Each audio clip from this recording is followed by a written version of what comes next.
আমন্ত্রণ জানাচ্ছি আপডেট সংবাদে। শুরুতেই জানিয়ে দিব গুরুত্বপূর্ণ শিরোনাম, এরপরেই থাকবে বিস্তারিত। গাজা সীমান্তে ইসরায়েলের সেনা সমাবেশ, বড় অভিযানের ইঙ্গিত। এদিকে লাহোরে ভারতীয় নজরদারি ড্রোন ভূপাতিত করল পাকিস্তান। আর থাকছে গাজা দখলের চিন্তা ইসরায়েলকে আন্তর্জাতিকভাবে বিচ্ছিন্ন করে দেবে। আরও জানিয়ে দিব গাজা দখলের বিরোধিতা করলেন ইসরায়েলের সেনাপ্রধান। সর্বশেষ জানিয়ে দিব গুন্ডাকে ছাড় দিলে মাথায় ওঠে ট্রাম্পকে বললেন চীনা রাষ্ট্রদূত। শুনছিলেন সংবাদ শিরোনাম, এখন বিস্তারিত। তার আগে অনুরোধ থাকবে ভিডিওতে একটি লাইক দিন এবং কমেন্টস করে জানিয়ে দিন কোন জেলা থেকে বা কোথা থেকে আমাদের সঙ্গে যুক্ত রয়েছেন। গাজা সীমান্তে ইসরায়েলের সেনা সমাবেশ, বড় অভিযানের ইঙ্গিত। স্যাটেলাইট চিত্রে দেখা গেছে গাজা উপত্যকার সীমান্তে সেনা এবং সামরিক সরঞ্জাম জড়ো করেছে ইসরায়েল।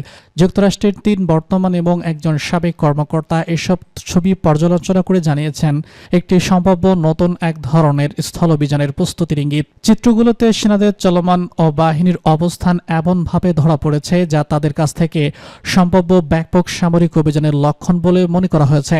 এই পরিস্থিতি এমন সময় তৈরি হয়েছে যখন মানবিক সহায়তা ইস্যুতে মার্কিন প্রেসিডেন্ট ডোনাল্ড ট্রাম্প ও ইসরায়েলের প্রধানমন্ত্রী বেনিয়ামিন নেতানিয়াহুর মধ্যে তীব্র বাগবিতণ্ডা হয়েছে। এক পর্যায়ে এই ব্যক্তিগত ফোনালাপ চিৎকার চেঁচামেচিতে গড়ায় বলে জানা গেছে। তবে ইসরায়েলের সত্যি নতুন অভিযান চালাবে কিনা, নাকি এটা আলোচনায় চাপ সৃষ্টি বা কূটনৈতিক কৌশলের অংশ তা এখনও পরিষ্কার নয়। মার্কিন কর্মকর্তাদের বরাত দিয়ে জানা গেছে যদি অভিযান শুরু হয় তবে তাতে হামাসের হাতে থাকা বন্দীদের উদ্ধারের পাশাপাশি যুদ্ধহীন এলাকায় মানবিক সহায়তা পৌঁছানোর উদ্যোগও থাকতে পারে। 2023 সালের 27 অক্টোবর থেকে ইসরায়েলি স্থল অভিযান গাজায় চলছে, যদিও 2 দফা যুদ্ধবিরতির সহায়তা তা বন্ধ ছিল। লাহোরে ভারতীয় নজরদারি ড্রোন ভূপাতিত করল পাকিস্তান। পাকিস্তানের নিরাপত্তা বাহিনী লাহোরের মানাওয়ান এলাকায় অনুপ্রবেশকারী একটি জাতীয় নজরদারি ড্রোন ভূপাতিত করেছে। শুক্রবার পুলিশ সূত্রে জানায় পাকিস্তানের আকাশ সীমায় প্রবেশের পরই ড্রোনটির গতিবিধি শনাক্ত করে লক্ষ্যবস্তুতে আঘাত আনে নিরাপত্তা বাহিনী। ড্রোনটিতে কোনো বিস্ফোরক না থাকায় এদিকে নজরদারি কাজে ব্যবহার হয়েছে বলে ধারণা করা হচ্ছে। শুক্রবার এক প্রতিবেদনে এ খবর দিয়েছে জিও টিভি। প্রতিবেদনে বলা হয়েছে গোয়েন্দা সংস্থাগুলো ড্রোনটি জিম্মি নিয়েছে এবং এ নিয়ে তদন্ত শুরু করেছে বলে সূত্রের বরাত দিয়ে জানানো হয়েছে। ঘটনাটি এমন সময় ঘটল যখন কয়েক মাস আগে ভারত এবং পাকিস্তান মে 2025-এ সামরিক সংঘর্ষে জড়িয়ে পড়ে। এর সূত্রপাত হয় চলতি বছরের এপ্রিল মাসে ভারতীয় অধিকৃত জম্মু এবং কাশ্মীরে পর্যটকদের উপর এক হামলার পর, যার জন্য নয়াদিল্লি ইসরায়েলকে দায়ী করে। এই ঘটনার পর উভয় দেশ যুদ্ধবিরতিতে সম্মত হয়। ভারতের আগ্রাসনের জবাবে পাকিস্তান সশস্ত্র বাহিনী বৃহৎ আকারের প্রতিশোধমূলক সামরিক অভিযান চালায়, যার নাম দেওয়া হয় অপারেশন বোনাই ইমমস। এতে একাধিক অঞ্চলে ভারতের নানা সামরিক স্থাপনা লক্ষ্য করে হামলা চালানো হয়। পাকিস্তান 6টি জাতীয় যুদ্ধবিমান ভূপাতিত করে, যার মধ্যে 3টি রাফাল এবং আরও বহু ড্রোন ছিল। অত্যন্ত 87 ঘন্টা স্থায়ী যুদ্ধের পর গত 10 মে 2 পারমাণবিক শক্তিধর দেশের মধ্যে যুদ্ধের মধ্যস্থতায় যুদ্ধবিরতি চুক্তি হয়। মার্কিন প্রেসিডেন্ট ডোনাল্ড ট্রাম্প সামাজিক যোগাযোগ মাধ্যমে প্রথম যুদ্ধবিরতির ঘোষণা দেন। ওয়াশিংটনের পক্ষের সঙ্গে আলোচনার ফলেই এই চুক্তি হয়েছে বলে তিনি দাবি করেছেন। তবে ভারত ট্রাম্পের এই দাবি স্বীকার করেছে এবং বলেছে এটি তার হস্তক্ষেপ এবং বাণিজ্যিক আলোচনা বন্ধের হুমকির ফল নয়। অন্যদিকে পাকিস্তান ট্রাম্পের চেষ্টাকে স্বীকৃতি দিয়েছে এবং গত মে মাসে 2 দেশের মধ্যে উত্তেজনার প্রশমনে তার আমেরিকান ভূমিকার জন্য 2026 সালের নোবেল শান্তি পুরস্কারের জন্য তার নাম আনুষ্ঠানিকভাবে প্রস্তাব করা হয়েছে। গাজা দখলের চিন্তা ইসরায়েলকে আন্তর্জাতিকভাবে বিচ্ছিন্ন করে দেবে। ইসরায়েলের পররাষ্ট্র মন্ত্রণালয়ের সাবেক মহাপরিচালক অ্যাডন লিয়ন বলেছেন গাজা সিটি দখলের পরিকল্পনা ইসরায়েলকে আরও বেশি আন্তর্জাতিকভাবে বিচ্ছিন্ন করে দেবে। আর জাজিরাকে দেওয়া সাক্ষাৎকারে তিনি বলেছেন অনেক দেশ ফিলিস্তিনকে স্বীকৃতি দিচ্ছে, অথচ ইসরায়েল তার উল্টো পথে হাঁটছে। তিনি বলেছেন গাজা দখলের চিন্তার মাধ্যমে আমরা একটি আন্তর্জাতিক মহলকে উপেক্ষা করি যারা মনে করে এই যুদ্ধের অবসান হওয়া উচিত। অ্যারন আরও বলেছেন একজন কূটনীতিক হিসেবে আমি খুবই দুঃখিত যে ইসরায়েল পুরো বিশ্বকে উপেক্ষা করছে। আমি এর পরিণতি নিয়ে উদ্বিগ্ন, কারণ এটি ইসরায়েলের সম্পূর্ণ বিচ্ছিন্নতার দিকে নিয়ে যাবে। লিওনের মতে ইসরায়েলের ভিতরে এমন একটি ধারণা রয়েছে যে যুক্তরাষ্ট্র যে কোনো নীতিতে ইসরায়েলকে সমর্থন করবে, আর এই বিশ্বাস ইসরায়েলকে তাড়াতাড়ি আত্মবিশ্বাস দিচ্ছে।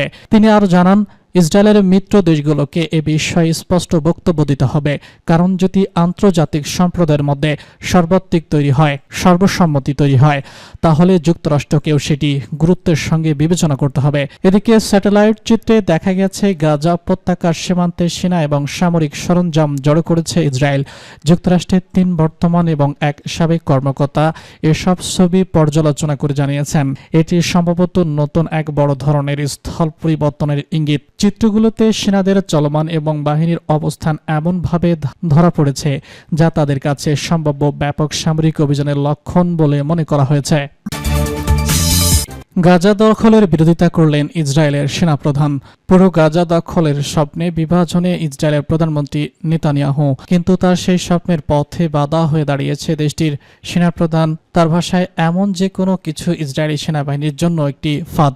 টাইম অব ইসরায়েল জানিয়েছে ন্যাশনাল মিডিয়ায় নেতানিয়াহুর ছেলে ইয়ার নেতানিয়াহুর একটি পোস্ট ঘিরেও দ্বন্দ্বে জড়িয়েছেন তারা দুজন। ইয়ার এই পোস্টে লিখেছেন জামি বিদ্রোহ এবং সামরিক অভ্যুত্থানের পেছনে রয়েছেন। তার বিরুদ্ধে আনা ইয়ারের অভিযোগ নিয়ে আপত্তি তুললে সেনাপ্রধানকে এক হাত দেন নেতানিয়াহু। তিনি বলেছেন, পরিকল্পনা পছন্দ না হলেই পদত্যাগের হুমকি দেন। এটা বারবার মেনে নেওয়া যায় না। নেতানিয়াহুর ছেলে ইয়ার সরকারি কোনো পদ না থাকলেও ইসরায়েলি কর্মকর্তাদের উপর খবরদারি করে বেড়ান। এর আগে যুদ্ধের পরিধি বাড়ানো নিয়ে মন্ত্রিসভার সঙ্গে সাম্প্রতিক দিনগুলোতে জামিরের দ্বন্দ্ব তৈরি হয়। পরে নেতানিয়াহুর অফিস থেকে এমনও ইঙ্গিত দেওয়া হয় গাজা দখলের পরিকল্পনায় আপত্তি থাকলে জামির পদত্যাগ করতে পারেন। জিম্মিদের প্রাণহানি ঘটাতে পারে এমন আশঙ্কায় পুরো দখলের বিরোধিতা করে আসছেন জামির। গন্ডাকে ছাড় দিলে মাথায় ওঠে, ট্রাম্পকে বললেন চীনা রাষ্ট্রদূত। ভারত সহ বিভিন্ন দেশের উপর মার্কিন প্রেসিডেন্টে দেওয়া শুল্কের প্রতিক্রিয়ায় ডোনাল্ড ট্রাম্পের কটাক্ষ করেছেন নয়াদিল্লিতে নিযুক্ত চীনের রাষ্ট্রদূত। বৃহস্পতিবার এক্সে দেওয়া পোস্টে তিনি লিখেছেন, গন্ডাকে 1 ইঞ্চিও ছাড় দিও না, সে 1 মাইল নিয়ে নেবে। ট্রাম্পকে কটাক্ষ করে মন্তব্যের সঙ্গে পোস্টে চীনা রাষ্ট্রদূত ওয়াং ই এর একটি মন্তব্য জুড়ে দিয়েছেন তিনি। ব্রাজিলের প্রেসিডেন্ট লুলা দা সিলভার প্রধান উপদেষ্টা সিল্লো আমেরিকার সঙ্গে বুধবারের ফোনালাপের করা ওই মন্তব্যে ওয়াং ই বলেছেন, অন্য দেশকে দমনের শুল্ককে অস্ত্র হিসেবে ব্যবহার জাতিসংঘ সনদের লঙ্ঘন, ডব্লিউটির নিয়ম লঙ্ঘন করে, ডব্লিউটির নিয়ম ভঙ্গ করে। এটি জনপ্রিয় এবং মোটেই টেকসই নয়। দ্বিতীয় মেয়াদে ক্ষমতায় বসার পর ট্রাম্প দলের সঙ্গে যেসব দেশ প্রথমেই বাণিজ্য চুক্তি করে ফেলতে পারে বলে আশা প্রকাশ করা হচ্ছিল, ভারত ছিল তার একটি। কিন্তু ভারতের কৃষি এবং দুগ্ধ খাত মার্কিন কোম্পানিগুলোর জন্য উন্মুক্ত এবং রাশিয়ার তেল কিনা বন্ধ করতে রাজি না হওয়ায় 5 দফায় আলোচনাতেও নয়াদিল্লি এবং ওয়াশিংটন কোনো চুক্তিতে পৌঁছাতে পারেনি। ট্রাম্প প্রথমে ভারতের উপর 25% শুল্ক চাপান, পরে রাশিয়ার তেল কিনা অব্যাহত রাখায় তার সঙ্গে আরও 25% জুড়ে দেন। প্রথম 25% শুল্ক বৃহস্পতিবার থেকে কার্যকর হয়েছে। পরবর্তী 25% কার্যকর হবে 27 আগস্ট থেকে। রাশিয়ার তেল কিনা অব্যাহত রাখায় ট্রাম্প ভারতের পর চীনের শুল্ক বাড়ানোরও হুঁশিয়ারি দিয়ে বলেছেন, তাতে হতে পারে, আমি জানি না, আমি এখনই বলতে পারছি না। আমরা ভারতকে দিয়েছি, সম্ভবত আরো কয়েকটি দেশকে দিতে যাচ্ছি, এর মধ্যে চীনও থাকতে পারে। রাশিয়ার তেলের বৃহত্তম আমদানিকারক 3 দেশ হচ্ছে ভারত, চীন এবং তুরস্ক।